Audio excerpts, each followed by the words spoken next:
بسم اللہ الرحمن الرحیم الصلاۃ والسلام علیک یا سیدی یا رسول اللہ وعلی آلک و اصحابک یا نور اللہ اللہم صلی علی محمد کما تحب و ترضی عنہ۔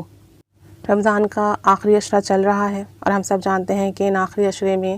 طاق راتیں آتی ہیں اور اس میں عبادات کا جو ثواب بہت زیادہ بڑھ جاتا ہے، اور اس میں ایک رات لیلۃ القدر کی رات ہے۔ تو ہم سب یہی چاہتے ہیں کہ اس رات کو ہم بھرپور عبادت میں گزاریں اور اس رات کے صدقے سے اللہ تعالی ہماری دعائیں بھی قبول فرمائے، ہماری مغفرت بھی فرمائے، ہمیں جہنم سے نجات بھی عطا فرمائے اور ہم سے ہمیشہ ہمیشہ کے لیے راضی ہو جائے۔ تو اس رات میں آپ جو ہے 27ویں شب کو اسپیشلی جو ہے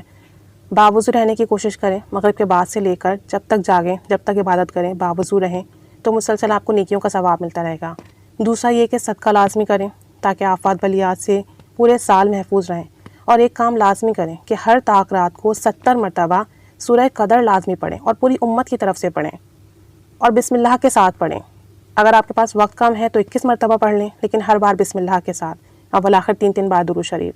اور اگر آپ پڑھ سکتے ہیں تو 70 مرتبہ لازمی ہر طاق رات کو سورہ قدر پڑھیں، ہر بار بسم اللہ کے ساتھ، اور پوری امت کی طرف سے پڑھیں اور پھر اللہ تعالیٰ سے دعا کریں تو دیکھیے گا آپ کو بہت برکتیں ملیں گی اس کی، اور بہت کرم اور فضل ہوگا۔ اور یہ جو آپ سورہ قدر پڑھیں نا، تو کوشش یہ کیجئے کہ رات کو اگر آپ 1:30 بجے کے قریب پڑھ سکتے ہیں تو 1:30 سے 2:30 بجے کے قریب اس دوران لازمی پڑھیں، اور اپنی قیامت تک آنے والی نسلوں کی طرف سے، آل رسول صلی اللہ علیہ وسلم کی طرف سے، حضرت علی رضی اللہ تعالیٰ عنہ کی، اہل بیت کی طرف سے، تمام انسان جنات اور تمام امت کی طرف سے اسے پڑھیں، اسے نیت کر کے پڑھیں اور پھر اس کا جو ثواب ہدیہ کریں۔ اور جتنی زیادہ آپ کی نیت ہوگی نا، جتنے زیادہ آپ اس عمل میں امت کو شامل کر لیں گے، اتنا ہی زیادہ آپ کو اس کا انعام ملے گا، فضیلت ملے گی، برکت ملے گی۔ کوشش کریں کہ 70 مرتبہ پڑھیں، اور اگر آپ اسے اس طرح سے پڑھ لیں گے نا تو انشاءاللہ تعالیٰ آپ کو لیلۃ القدر کا ثواب ضرور بالضرور ملے گا۔ تو ہر طاق رات میں ایک تو یہ عمل کریں۔ دوسرا خاص 27ویں شب کا عمل ہے۔ آپ نے کیا کرنا ہے، تو 4 رکعت نماز نفل ادا کرنی ہے 27ویں شب کو، اور 4 رکعت نماز نفل اس طرح پڑھیں کہ ہر رکعت میں سورہ فاتحہ کے بعد 3 بار سورہ قدر پڑھیں اور 50 مرتبہ سورہ اخلاص پڑھیں ہر رکعت میں۔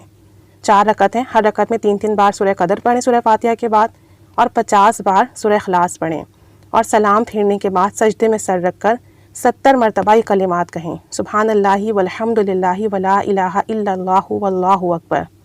70 مرتبہ یہ کلمات کہنے کے بعد آپ جو بھی دنیاوی یا دینی حاجات طلب کریں گے اللہ تعالیٰ سے، وہ انشاءاللہ تعالیٰ بارگاہ میں ضرور قبول و مقبول ہوگی اس دن۔ تو 27ویں شب کو یہ عمل تو آپ لازمی کر لیں، 4 رکعت نماز نفل کا، اور جو بھی آپ کی حاجت ہوگی دین کی، دنیا کی، آخرت کی، اللہ تعالیٰ آپ کو اس نماز کے صدقے سے ضرور بالضرور عطا کرے گا۔ تو کامل یقین سے کیجیے گا، آپ خود بھی یہ عمل کریں اور اپنوں کو بھی بتائیں تاکہ سب یہ عمل کریں اور سب کی دلی مرادیں، جائز دعائیں، حاجات پوری ہوں۔ وہ رکی ہوئی مرادیں،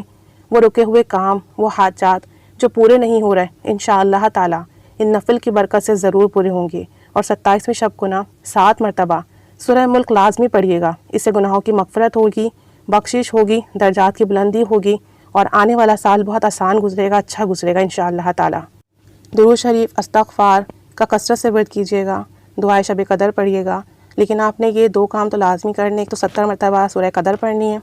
ہر طاق رات میں اور پوری امت کی طرف سے پڑھنی ہے، تو انشاءاللہ لیلۃ القدر کا ثواب ملے گا۔ دوسرا 27ویں شب کا یہ خاص عمل ہے نفل کا، یہ لازمی کریں گے انشاءاللہ تعالیٰ۔ جو بھی آپ کی دل مراد حاجات ہوگی، جو سالوں سے رکی ہوئی ہوگی، جو اٹکا ہوا کام ہوگا، انشاءاللہ تعالیٰ اس کی برکت سے ضرور پورا ہوگا۔ اپنی دعا میں پوری امت کو یاد رکھیے گا، مجھے بھی یاد رکھیے گا۔ اللہ تعالیٰ ہم سب کو اس رات کی برکتیں عطا فرمائے، خاص کرم فرمائے، ہماری عبادات قبول فرمائے، ہمارے روزے قبول فرمائے، ہماری مغفرت فرمائے، ہمیں جہنم سے نجات نصیب فرمائے، اور ہمیں نبی کریم صلی اللہ علیہ وسلم پر کثرت سے درود شریف پڑھنے والوں میں شامل فرمائے، اور ان لوگوں میں شامل فرمائے جن کا درود پاک قبول و مقبول ہے، اور آپ صلی اللہ علیہ وسلم کا خاص قرب عطا فرمائے۔ آمین بجاہ النبی الآمین صلی اللہ علی محمد صلی اللہ علیہ وآلہ وسلم۔ اللہم صلی علی محمد کما تحب و ترضی عنہ۔